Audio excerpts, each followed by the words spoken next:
chers auditeurs et téléspectateurs des programmes du studio Kalangu, bonsoir et bienvenue dans ce numéro de Forum. Les enjeux de l'insertion socio-économique des migrants au Niger est notre thème de ce soir. Le 18 décembre de chaque année est en effet célébrée la Journée internationale des migrants.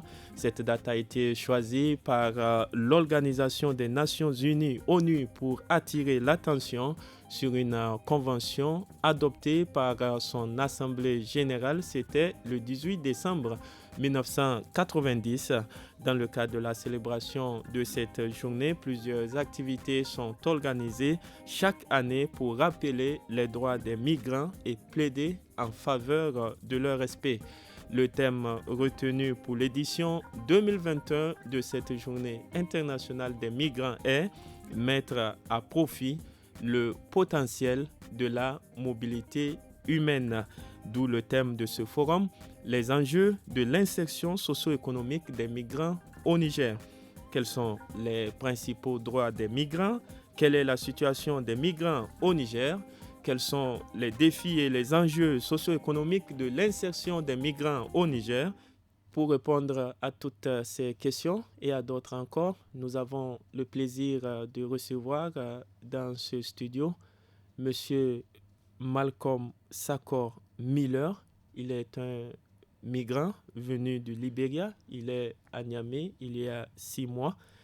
Nous avons une autre migrante. Elle s'appelle Mademoiselle Salbalm Aitom. Elle est, venue de la République centrafricaine. Notre troisième invité, c'est M. Issa Soli Cheibou, chargé de programme au niveau de l'ONG Global Action Forum, une ONG qui œuvre en faveur de la promotion des droits des migrants. Et enfin, nous avons comme invité le père Mauro Armanino, missionnaire, anthropologue. Il est responsable de l'Observatoire Migrants en détresse. Il est donc très actif également dans le domaine de la promotion des droits des migrants au Niger. À la modération de ce forum, je suis Michel Dégé.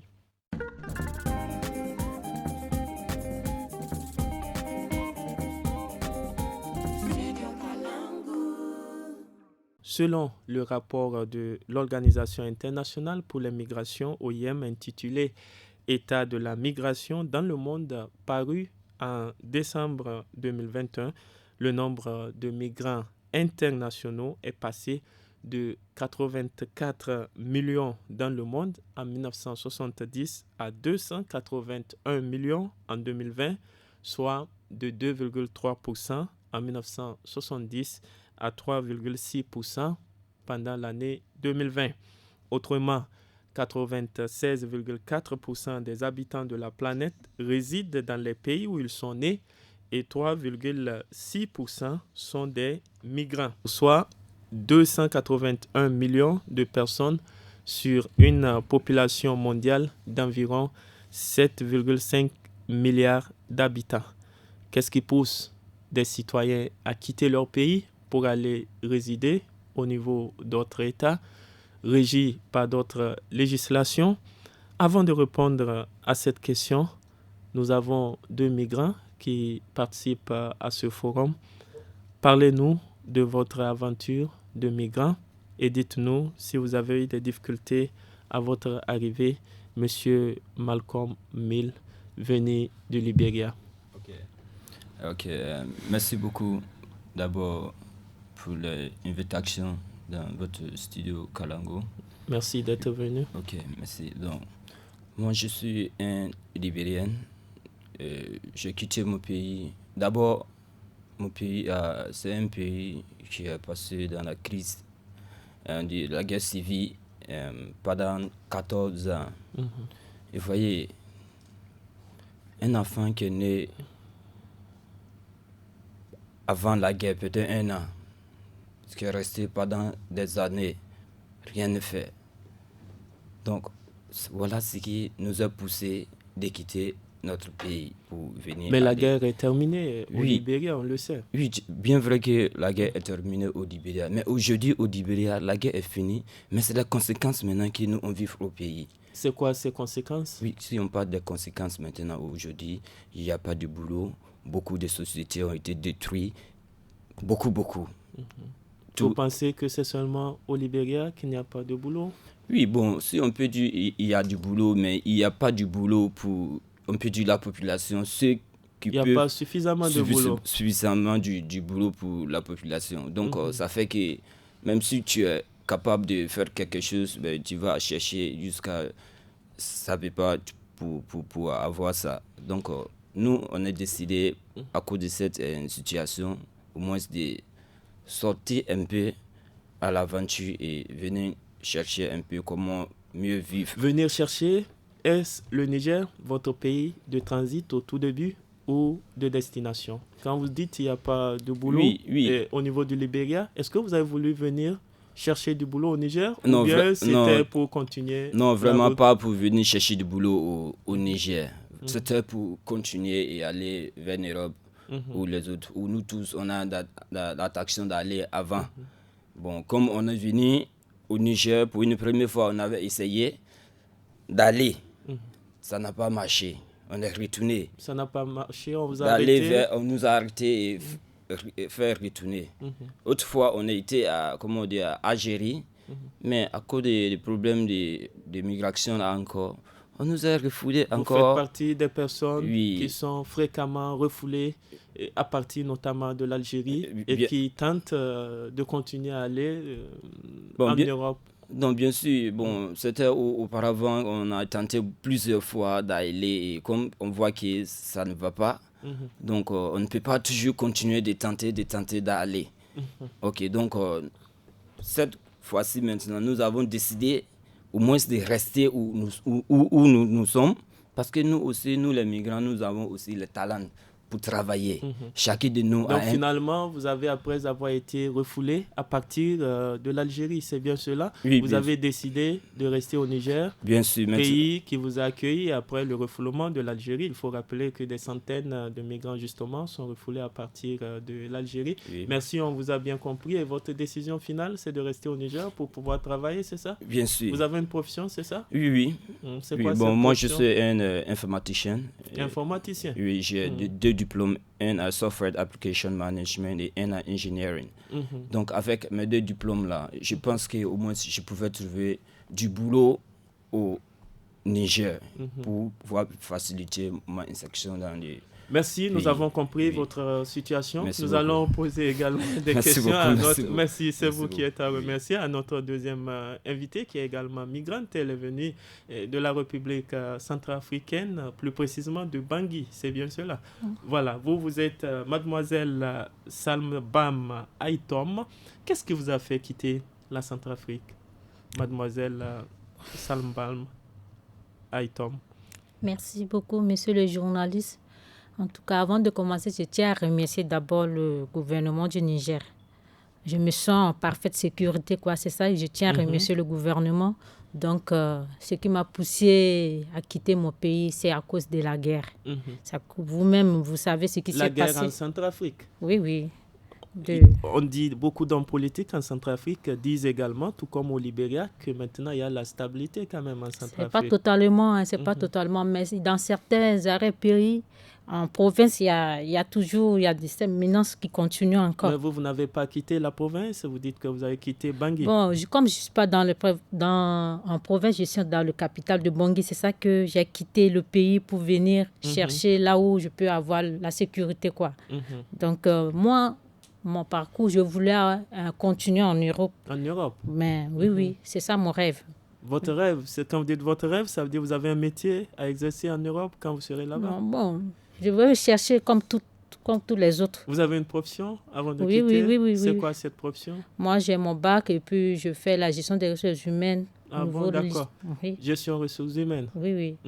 Donc, c'est ça que je suis venue à Niamey. Je voulais continuer, mais malheureusement, ça n'a pas marché. Quel est le pays que vous avez souhaité visiter en quittant Bangui et une fois arrivé en Europe? Le pays de destination, c'est lequel? Bon, je préfère aller, si ce n'est pas en Italie ou bien... En Italie, vous pensez qu'ils ont besoin de gestionnaires en ressources humaines à l'heure actuelle dans ces pays, c'est ça? Non, je ne pense pas. Bon, comme Ne je ne suis pas pensez pas. encore... Ça veut dire que même si c'est notre métier ou une autre profession, Oui, vous êtes prête à faire ça? Oui, pour survivre quoi.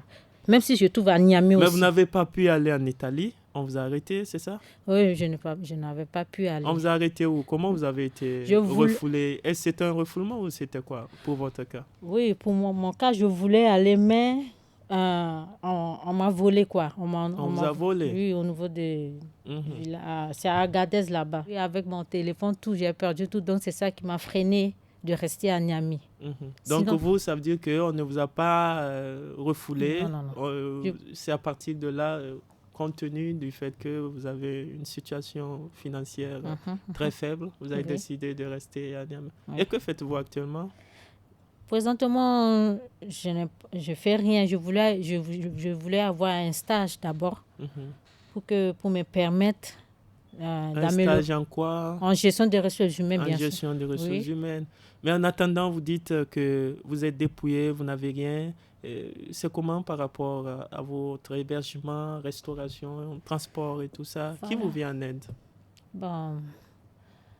C'est-à-dire de façon formelle, pas s'il y a une personne particulière, mais est-ce qu'il y a une institution ou une structure qui vous accompagne dans tout ce que vous faites? C'est l'église là, c'est l'église de... Vous avez une église? Oui, comme je suis chrétienne. Ah bon, d'accord. Comme je suis chrétienne, donc c'est avec l'aide de l'église que je vive avec. Donc vous avez un appui d'une église, une confession religieuse qui vous aide pendant ce temps. Mais est-ce que vous avez des camarades ou des collègues qui sont dans la même situation et qui ont été également volés, comme vous dites? Bon, apparemment, on était deux. Moi, avec une sœur, bon, après, on s'est séparés. Je ne sais pas là où elle est. Elle, vous ne savez pas si elle est aidée ou pas.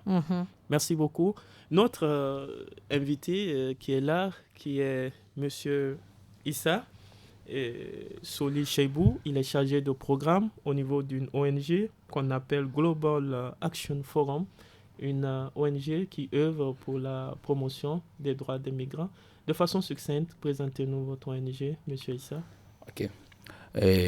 Bonjour, Studio Kalangu. Comme vous venez de le dire, je suis le chargé de programme de l'ONG Global Action Forum, en abrégé ONG GAF. C'est une ONG qui intervient dans le domaine de la migration, particulièrement dans la protection des droits des migrants. C'est une ONG de droit nigérien? Oui, c'est une ONG de droit nigérien, mais qui est en relation avec des structures dans d'autres pays, comme le Nigeria, le Burkina. Et nous travaillons particulièrement sur les questions de migration depuis bientôt 10 ans. Mais c'est quoi le migrant, M. Issa, vous qui êtes dans le domaine et qui travaillez avec ces personnes? Quand on dit un migrant, qu'est-ce que ça veut dire? Un migrant, donc il faut entendre par migrant, c'est toute personne qui est en déplacement et ce déplacement-là implique chez lui un changement de résidence. Père Mauro Armanino, vous travaillez avec les migrants depuis plusieurs années. Oui. Vous êtes responsable de l'Observatoire Migrants en détresse. Parlez-nous également de votre observatoire Migrants en détresse. Que faites-vous concrètement pour soutenir les migrants? Je suis moi-même un immigré depuis une dizaine d'années. Mais bien avant, j'ai été en Côte d'Ivoire, au Libéria pendant la guerre, en Argentine. Et donc, je connais un peu l'Afrique de l'Ouest et j'ai vu les changements qui ont eu l'occasion d'arriver dans cette zone. Par rapport aux migrations, évidemment, je veux dire. Et l'Observatoire Migrants en détresse, c'est un collectif qui a tenté de mettre ensemble des acteurs qui travaillent avec les migrants. Et donc, je disais que nous avons eu, depuis le début, deux grands défis. Le premier, ça a été celui de la Libye, parce que c'était en 2011 que je suis arrivé ici. Bien sûr, et Kadhafi avait perdu le pouvoir en 2011, il avait été tué en 2011, donc il y a eu justement... Et donc, il y a eu des milliers et des milliers de personnes qui ont été obligées de fuir, d'autres expulsées. ce qui a accéléré un peu le processus de notre intervention. Et comme je disais, ça a été le tour du Mali par la suite, où nous avons reçu des dizaines et des dizaines de migrants qui étaient là et qui ont dû fuir pour la réalité. Donc, ces deux événements ont accéléré un peu la mise en place de ce service qui existe depuis 10 ans et qui est focalisé justement et en particulier sur les migrants de retour. Mais Père Maura Manino, Oui. quand les migrants arrivent, qu'est-ce qu'ils vous disent? Vous les rencontrez où? Vous êtes à Niamey, mais est-ce que vous avez des personnes qui les orientent vers vous? Comment ça se passe? Il y a un phénomène étrange de radio-trottoir. C'est-à-dire qu'il y a un passe-parole. Même en Algérie, mon nom est connu. Même en Libye, mon nom est connu. C'est quoi ce nom, Père Mauro, c'est Oui. ça? Oui, bien sûr. Et parce donc, que c'est l'Église catholique. vous organisez d'ailleurs beaucoup de conférences. J'en sais quelque chose sur la promotion des droits des migrants. Exactement. Mais en plus, ils ont eu la perception qu'il y a un lieu de refuge pour être écouté, orienté, respecté et aussi, dans une certaine mesure, aider à retrouver le chemin pour se mettre debout comme personne. Je pense que les deux amis qui ont parlé tout à l'heure ont souligné un aspect qui est fondamental pour interpréter ce que nous vivons aujourd'hui dans la migration. Et ce mot-là, c'est le mot violence. Aujourd'hui, on peut dire que c'est un potentiel migrant. Comme on dirait, c'est un potentiel terroriste. Quand moi je suis arrivé ici il y a 10 ans... Ça veut dire là, on défigure le migrant. Exactement. Il n'a plus sa dignité. Et c'est un des points que j'ai Alors il faut soulever. le préciser, la Déclaration universelle des droits de l'homme précise que toute personne a droit à la reconnaissance de sa personnalité juridique partout où elle se trouve. C'est-à-dire tous les êtres humains ont une égalité à leur naissance et partout où ils sont. Mais au-delà de la déclaration juridique, ce que je veux souligner, c'est le regard et les mots que nous avons utilisés chemin faisant. Quand je suis arrivé ici au Niger il y a 10 ans, c'était en 2011, personne ne parlait de migrants, on parlait d'exodants. C'est un beau nom, exode. C'est sortir d'eux. Et puis, on les appelait aussi les aventuriers. Et c'est une réalité que nous avons eue toujours en Afrique occidentale. Et puis, petit à petit, on commençait à les appeler clandestins. C'est un nom qui n'a jamais existé ici. Qui a jamais été clandestin dans cette terre? Et puis, on est devenus des irréguliers, des illégaux, et maintenant, on est pratiquement des criminels. Bon, en fait, ce que les États demandent, ce que les États exigent, il faut le rappeler, c'est la régularité, c'est-à-dire qu'il y a des voies à suivre. Par exemple, si je veux aller en Italie, je suis obligé de présenter mon passeport et avoir le visa qui me permet d'aller en Italie. Quand quelqu'un n'a pas de visa et qu'il essaye de trimer pour passer par la mer et arriver en Italie, cela, est-ce qu'on ne peut pas penser que c'est justement de la clandestinité, Père Mauro? Et ce que tu dis est une partie de la vérité, dans le sens que il faudrait essayer d'avoir un visa pour aller en Europe maintenant. C'est un parcours du combattant. Parce que les entraves, du point de vue juridique, du point de vue financier, sont tellement fortes. Et maintenant, ajoutons también aussi du point de vue médical, que c'est pratiquement insurmontable. Et bien, de ce point de vue, je pense que l'Union africaine a toujours fait pour souligner chaque fois la possibilité de visa, la possibilité de voyager. Et il y a, comme tu as aimé citer la déclaration, moi j'ajoute aussi qu'au numéro 13 de la Déclaration des droits humains, il y a la liberté de quitter son pays. Bien sûr. Issa, vous allez compléter rapidement pour donner la parole. Ok, si vous le permettez, j'aimerais un peu... Il parle de la déclaration de la régularité. Il parle de la régularité d'abord de la migration. Comme l'a si bien expliqué Paul Moreau, la migration, je dois préciser qu'elle est aussi vieille que l'humanité. Bien sûr. Depuis toujours l'histoire de l'humanité depuis toujours, est une histoire de toujours migration. pour des raisons diverses, les gens se sont déplacés. Bien sûr. Et à un moment, ça n'attirait pas d'attention. Mais ces dernières années, compte tenu d'un certain nombre de choses, la migration a commencé à attirer l'attention particulièrement de l'Europe. Parce qu'à un moment, l'Europe parle même d'une crise migratoire. Donc, pour parler de la question des régularités de la migration, c'est comme vous l'avez expliqué, un migrant est régulier quand il voyage dans le respect des conditions de son pays de départ, les pays de transit et les pays d'arrivée. Maintenant, la question qui se pose, pourquoi les Africains tentent de voyager vers l'Europe sans qu'il y ait ces respects-là? Pour mon rôle un peu effleuré, c'est que les portes de l'Europe, il ne faut pas oublier, sont fermées. Donc, chercher aujourd'hui à rentrer en Europe par une voie légale est très difficile. Très difficile. C'est ça, il a expliqué justement. On demande le visa. Le visa n'est pas donné à n'importe qui. Donc, aujourd'hui, il y a des pays européens qui prédéfinissent même par an le nombre de visas qu'ils doivent donner à un tel pays. Pour mon rôle, l'a dit, l'article 13 de la Déclaration universelle des droits de l'homme dit que toute personne a la liberté de circuler et de s'installer dans les pays de son choix.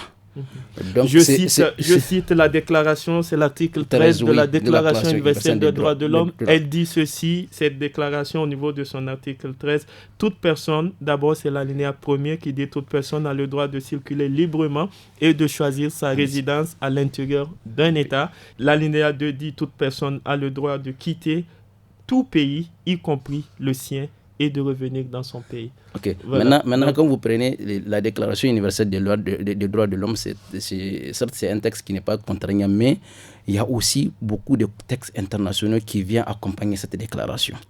Quand vous prenez le pacte international relatif aux droits civiques et politiques, le pacte international relatif aux droits socio-économiques, donc ce sont des textes qui viennent affirmer tous ces droits-là qui sont reconnus à n'importe quelle personne. Et il y a aussi la Convention internationale pour la protection de tous les travailleurs migrants et les membres de leur famille. Qui date du 18 décembre 1990, qui est ratifiée par notre pays en 2009. La situation aujourd'hui au Niger est que le Niger, c'est un pays qui accueille beaucoup des immigrés. Et ces immigrés-là sont majoritairement des Africains, des pays qui sont membres de la CEDEAO et des pays qui ont connu des crises sécuritaires qui ont poussé beaucoup de leurs citoyens à venir dans notre pays. Maintenant, ces migrants ne sont pas les seuls. Je vous ai parlé d'autres qui sont africains. Aujourd'hui, nous avons des migrants, un du Libéria, l'autre de Centrafrique. Ils sont venus de loin. Donc, il faut se poser la question pourquoi ils sont au Niger d'abord. Du point de vue économique, le Niger n'est pas un pays qui attire beaucoup de migrants. Parce que il faut comprendre que généralement les migrants choisissent leur destination en fonction des opportunités économiques qui s'offrent dans les pays. Du point de vue économique, le Niger est un pays en développement, donc n'offre pas beaucoup d'opportunités. Voilà pourquoi les migrants qui viennent souvent de loin de l'Afrique centrale, ce sont des gens qui, au début, n'avaient pas le Niger comme pays de destination. Ce sont des gens qui devaient passer par le Niger et aller vers le nord, mais compte tenu des difficultés qu'ils ont rencontrées en cours de route, ils se trouvent dans l'obligation de rester au Niger, soit définitivement ou bien pour un temps. Et pendant ces jours-là, ils ont besoin de beaucoup de choses. Ils ont besoin d'une insertion économique. Et souvent, cette insertion économique, elle est très, très difficile. Elle est très difficile à l'image des ressources du pays. Elle est très difficile à l'image des ressources du pays. Pourquoi? Parce que même les nationaux, si on regarde un peu, ce n'est pas tous les nationaux qui ont cette chance d'insertion économique. Maintenant, elle est aussi difficile parce qu'ils sont migrants. Parce qu'au Niger, il y a des textes peut-être on ne peut pas dire qu'ils vont à l'encontre des instruments internationaux, mais qui font une certaine restriction par rapport à l'insertion économique vis-à-vis des migrants. Quand vous prenez par exemple le code du travail, quand vous prenez la loi relative à l'entrée et au séjour au Niger, ce sont des textes, ce sont des lois du Niger, mais ce sont des lois du Niger, et ces lois-là font une certaine restriction en ce qui concerne l'insertion économique aux migrants. Par exemple, la loi qui règle l'entrée et le séjour au Niger dit que normalement un migrant, avant de venir au Niger, doit avoir son contrat de travail. Et déjà le code du travail dit que les travails qui sont réservés aux non-nationaux, ce sont des travaux pour lesquels les nationaux n'ont pas de compétences. Vous voyez qu'il y a une certaine restriction. Maintenant, malgré ça, on voit un peu qu'il y a des migrants qui se débrouillent, qui s'en servent tant bien que mal, mais cette insertion, c'est généralement dans les secteurs informels. On vous comprend bien, l'État protège donc les intérêts de ces nationaux. Ça, mais est-ce que l'État n'a pas le droit de faire... Ça, c'est pas seulement l'État du Niger. C'est un peu partout. Il y a dans des pays où c'est plus dur. Les restrictions sont plus rigoureuses que dans notre pays. Donc, il faut et qu'est-ce qu'il fallait faire, puisque là, l'État a l'obligation quand même de défendre ses citoyens, de leur donner du travail, de l'emploi et de leur garantir ou de contribuer à leur garantir une vie décente.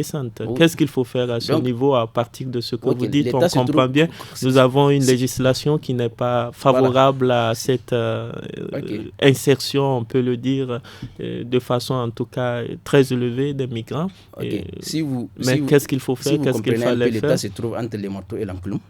L'État est signataire des textes internationaux qui prévoient des droits aux migrants. Bien sûr. Et en même temps, l'État du Niger a adopté ses propres textes qui, dans certaines de leurs dispositions, ces textes-là ne vont pas très clairement avec ces instruments internationaux qu'il a signés. Donc, je pense que nos États, ou bien l'État du Niger, doit respecter ses engagements internationaux. C'est quoi ces engagements internationaux, par exemple, les obligations de l'État du Niger? Par exemple, dans le cadre de l'insertion économique, un État, quand vous acceptez qu'un étranger rentre dans votre pays, ou bien s'il rentre dans les conditions régulières, le droit à un travail décent, c'est un droit reconnu internationalement. L'Organisation internationale du travail, c'est un droit qui est reconnu. Tout le monde a le droit d'accéder à un travail décent. Mais ce que nous constatons au Niger et même un peu partout en Afrique, ce n'est pas évident que ces migrants-là se trouvent dans ce droit-là. Donc, je pense que nous devons continuer à lutter pour que ces genres de droits-là soient promis. Et si vous voulez... Le droit au travail des migrants. Le droit d'insertion économique. Et le problème des migrants, les défis, ce n'est pas seulement au niveau économique. Même au niveau social, il y a un série de défis qui se posent pour les migrants. Beaucoup des étrangers, des migrants qui se trouvent au Niger, du fait des différences de culture, du fait des différences de culture, rencontrent beaucoup de problèmes au niveau social. Je suis avec des migrants, peut-être ils peuvent témoigner. Même quand vous prenez l'accès à logement, c'est un sérieux problème pour les migrants. Généralement, les migrants, pour avoir une maison de location, c'est un problème. Souvent, c'est des problèmes généraux pour les citoyens, mais qui deviennent plus compliqués avec pour ces personnes. Pour ces personnes-là, du fait de leur statut particulier des migrants. Il y a aussi une certaine réticence que les gens adoptent vis-à-vis de ces migrants-là en ce qui concerne la collaboration avec eux. Donc, moi, je pense que la situation des migrants, comme vous l'avez demandé, c'est une situation, la situation des migrants au Niger, c'est une situation qui est un peu plus uniforme au niveau africain, surtout dans la sous-région, mais les défis se posent en termes économiques, en termes sociaux. Merci, Monsieur Malcolm. Vous êtes venu du Libéria. Quelle est votre expérience par rapport aux différentes difficultés et aux problèmes énumérés à travers les deux acteurs qui défendent vos droits et que vous venez à l'instant d'écouter? Oui, bon, merci encore. Bon, ce que le monsieur vient de dire tout à l'heure, et ce que Père Mavolo a dit tout à l'heure. Bon, tout le monde a bien parlé, mais on a seulement que... Ils ont dit la vérité, ils ont comme dit on dit. la vérité. Est-ce que tu as compris, non? Ils ont dit Bien la sûr. vérité. Mais le problème, c'est quoi? Tout ce qu'ils ont dit là, tout comment on dit la vérité, ne sont pas pratiqués. Donc voilà maintenant aujourd'hui où il y a le problème. Normalement, un migrant... Ça veut dire qu'il y a un problème d'insertion Oui, socio-économique, socio-économique, oui. Par exemple, d'abord le travail. Je vais prendre un exemple sur moi-même. Quand je suis arrivé au Niger, après le refoulement, je me suis regardé, je me suis dit, mais j'ai des droits et j'ai un boulot que je peux faire au Niger pour avoir me soutenir moi-même. Au lieu d'aller sur la route et demander aide aux gens. Et mais j'ai essayé. J'ai écrit, j'ai fait mon CV et j'ai déposé partout au Niger ici. Mais ça n'a pas marché. Depuis 6 mois. Depuis 6 mois. Et il a expliqué, nous avons des problèmes avec certains pays, puisque même les nationaux n'ont souvent pas de l'emploi. Il y a cette difficulté, il y a beaucoup d'informaticiens, par exemple, aujourd'hui au Niger, qui chôment par rapport à tout cela. Oui, bien sûr. Donc, comme moi aussi, j'ai regardé la situation, je dis, bon, comme je ne peux pas avoir ça au bureau, il faut que je vais commencer à aller vers mes frères africains nigériens qui ont au moins des centres de maintenance. Donc, je me suis approché à plus de 4 personnes. Jusque-là, rien n'a marché. Mais que faites-vous en attendant? Et mon ami, il faut patienter. Maintenant, ici, je ne peux pas prendre un autre étranger ici. D'abord, même, je n'ai pas de place. Et monsieur, pardon, je vais tout juste rester pour passer le temps. La journée, si c'est fini, et je pars. Carrément, ils sont refusés. Et j'ai tous mes papiers en main pour lui prouver que ce que je lui dis, c'est la vérité. Merci beaucoup. Mais j'ai tout fait, rien n'a Mademoiselle Aitom, est-ce que vous avez les mêmes problèmes, mêmes difficultés que lui, Malcolm? Il dit, les gens lui disent, bon, on ne peut pas prendre un étranger. Bon, encore que le problème est global, on l'a expliqué. Mais est-ce que vous avez eu ces mêmes difficultés? Merci beaucoup, monsieur le journaliste. Moi-même aussi, j'ai tenté, comme je viens de dire tout à l'heure, que moi j'ai mes diplômes en gestion des ressources humaines. J'ai déposé ça à une entreprise, OPVN, Office pour des produits vivants du Niger. J'ai déposé ma demande de stage là-bas. Qui est un service de l'État? Oui, j'ai déposé. Il m'avait dit de patienter. Avant, ils m'ont sorti beaucoup de dossiers. Puisque j'ai déposé, j'ai patienté 2 semaines, j'ai reparti là-bas pour demander qu'est-ce qu'ils vont me dire. Ils m'ont sorti des dossiers comme ça. Ils disent, mademoiselle, c'est pas toi ce qui a déposé. Voilà. Les autres sont déposés depuis. Et ils attendent, alors que vous, c'est une situation un peu difficile. Donc, les difficultés sont réelles, c'est ça, vous dites, c'est ça? Oui, c'est voilà. réel. Père Mauro Armanino, il a expliqué, nous avons justement des difficultés parce que c'est un peu difficile quand même d'embaucher quelqu'un qu'on ne connaît pas. Et le fait que les migrants, quand ils circulent, ils vont dans des pays, même internationaux, parfois, les gens n'ont pas confiance. Quelle perception il faut avoir de ces difficultés? Quand on voit l'autre qui vient de loin, quand il quitte, vous ne le trouvez pas, on a l'impression qu'on n'a pas possibilité de le retrouver. Cette personne qui vient et qui quitte, et c'est à cause de ça, ça fait partie aussi des raisons qui viennent encore compliquer les choses. Que faites-vous à votre niveau? Quelle analyse par rapport à cette situation? Évidemment, le problème est complexe et nous en sommes conscients. Et c'est la raison par laquelle, comme service, nous sommes convaincus qu'on ne peut pas résoudre le thème des migrants ou prendre en considération ce qu'ils vivent, isolé du contexte social, politique, économique dans lequel nous vivons. Et nous sommes conscients de ce que le Sahel et le Niger traversent. Et on ne peut pas l'oublier. Et nous ne voulons pas l'oublier. Voilà pourquoi, comme service pastoral des migrants, depuis le début, nous avons aussi tenté de faire un double travail. Un travail d'accueil, d'accompagnement, mais en même temps de conscientisation sociale et, j'oserais dire aussi, politique, surtout avec les débats, et pour que nous puissions tenter de réfléchir sur cette étrange situation, parce que d'un côté, Et je reviens à ce que je disais avant. Nous ne pouvons pas l'oublier que la première violence n'est pas celle qu'on fait sur les migrants de manière ponctuelle sur la route. Ça, ce n'est qu'une conséquence. Il y a une grande violence qui est à l'origine. Et c'est une violence politique. On peut dire fait que les tout le ressources... possible pour que les personnes soient en détresse. Et après, on empêche que les personnes voyagent. Parce que finalement, il ne faut pas l'oublier, et je pense que le monsieur est complètement d'accord, que la migration jusqu'à présent est la réponse la plus importante à la pauvreté et aux inégalités. Parce que les remises des migrants, ce sont ceux qui aident à rééquilibrer les économies dans beaucoup de pays. Et ce n'est pas par hasard que le Mali et bien d'autres pays... Donc, si je vous comprends, l'Occident doit améliorer sa politique migratoire. Si elle veut que les migrants restent chez eux, il faut créer des industries ou aider les États à développer beaucoup de choses. L'Occident doit arrêter d'exploiter le monde entier pour accaparer ses ressources. Ces ressources, l'uranium par exemple, et pas seulement. Les matières premières. Parce qu'on exploite aussi les personnes.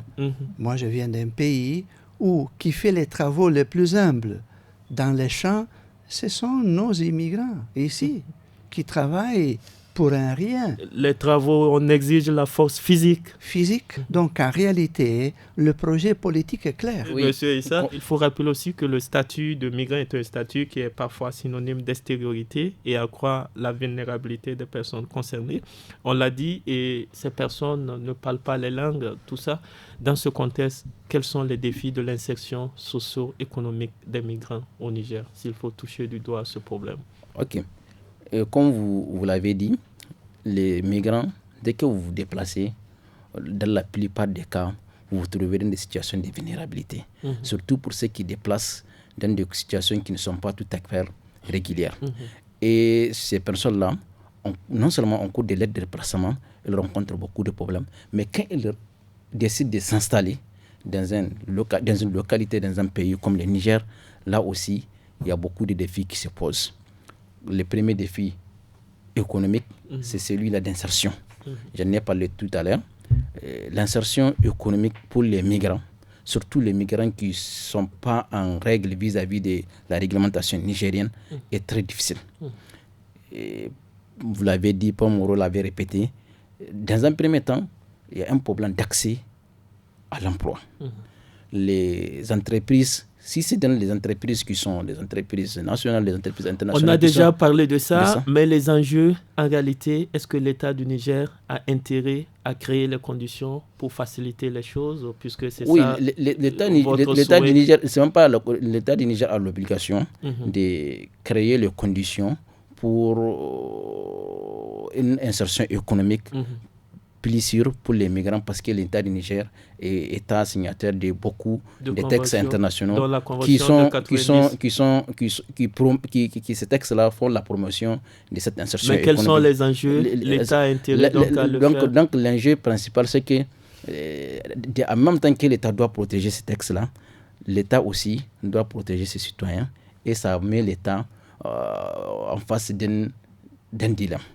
Voilà pourquoi je pense que la situation économique des migrants, surtout les migrants irréguliers, est une situation qui interpelle et qui doit continuer à interpeller tous les acteurs qui œuvrent dans la gestion des questions migratoires. Merci beaucoup, M. Malcolm, venu du Libéria. On va aller rapidement. Peut-on parler d'obstacles ou d'opportunités pour avoir de l'emploi au Niger en tant que migrant? Bon, quand on regarde des opportunités pour avoir des boulots au Niger ici, on va voir que c'est un peu difficile. C'est difficile. C'est difficile. Il y a plus d'obstacles que d'opportunités. Plus d'obstacles que d'opportunités. Et quels sont vos souhaits ou attentes pour terminer par rapport... Maintenant, moi, mon souhait est que, après d'avoir tout discuté, que les choses nécessaires doivent être faites. Oui, ce qui est écrit doit être appliqué pour mieux faciliter. Ce qui est écrit, c'est-à-dire le respect de vos droits doit être, en tant que migrant. Migrant doit être pratiqué. la journée du 18 décembre vous est d'ailleurs dédiée, une journée célébrée partout dans le monde, une journée internationale qui coïncide avec la fête de la République au Niger, naturellement, il faut le préciser. Oui. Aïtom, à votre niveau, quelles sont les attentes ou souhaits à l'endroit de l'État du Niger pour venir en aide aux migrants qui sont également des personnes humaines, et l'État du Niger accepte que la personne humaine est sacrée et elle a l'obligation de la respecter et de la protéger. Vous en faites partie en tant que migrant, bien sûr. Merci beaucoup. Moi, mon souhait est que ce que le monsieur vient de dire tout à l'heure, que le gouvernement a l'obligation de créer des emplois pour nous, pour des migrants. En tout cas, j'aimerais que le gouvernement fasse cet effort de créer des emplois pour que on puisse avoir, tel que nous avons des diplômes, on peut avoir du boulot à faire au lieu de rester à rien faire. En tout cas, moi, mon souhait, c'est ça, il faut que le gouvernement tienne compte de ça, pour qu'on puisse faire quelque chose au lieu de rester. Merci beaucoup. Père Mauro, vous qui avez l'expérience de l'Occident, les gens qui partent là-bas, qui ont le statut de migrants, souvent demandeurs d'asile, que font ces États pour les aider à se prendre en charge, qu'ils ne dépendent pas de structures confessionnelles, comme il le dit une église? Ça peut ne pas répondre à la personne si elle n'est pas de la même confession, par exemple. Le contexte est différent parce que il y a une structure économique différente et le niveau de vie est différent, mais les conditions d'exploitation, comme je disais tantôt, existent. Ça veut dire, comme le dit le thème retenu, vous convenez que la mobilité humaine constitue des opportunités pour les États, c'est cela? Oui, absolument. Merci beaucoup, on vous a compris. Un mot pour terminer. Oui, voilà, c'est par rapport à la potentialité liée aux les opportunités de la mobilité humaine. C'est ça le thème retenu. L'État du Niger s'est doté d'une politique nationale de la migration depuis septembre 2020. Et cette politique-là a 3 axes. Un des axes, c'est exploiter les opportunités liées à la migration. Donc les migrants... L'État du Niger a prévu cela. Oui, dans les 3 axes de la politique, il y a un axe qui dit c'est dédié à l'exploitation des potentialités liées à la migration. Donc, comme l'a évoqué Père Mauro, quand vous prenez les immigrants qui viennent, généralement, ce sont des gens qui viennent avec des qualifications que nous, au niveau national, on peut exploiter. Quand vous faites un peu le tour aujourd'hui, vous allez voir dans certains domaines, dans certains secteurs d'activité, c'est uniquement les migrants que vous voyez. Donc, par rapport à tous ces problèmes, les défis sont multiples, on l'a vu. Quelles peuvent être les solutions, M. Issa, de Global Action Forum? Ok. Et les premiers défis en termes d'insertion économique, j'aimerais rappeler que généralement les migrants qui s'installent, ce sont des gens qui ont vécu beaucoup de problèmes, donc qui ont besoin de commencer des petites activités pour un peu retrouver l'espoir.